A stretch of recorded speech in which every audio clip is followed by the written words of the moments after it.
দেখো বন্ধুরা, তোমরা কি কখনো গোলাপের চারা দেখেছো? চারাই দেখো, বীজের থেকে হয়েছে চারা।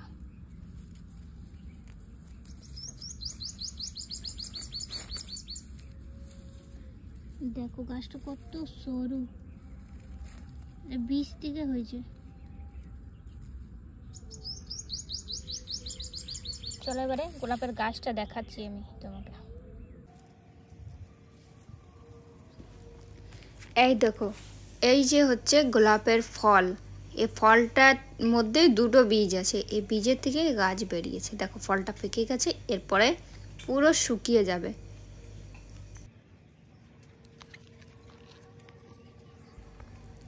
আরেকটা জিনিস দেখাই তোমাদের, চলো।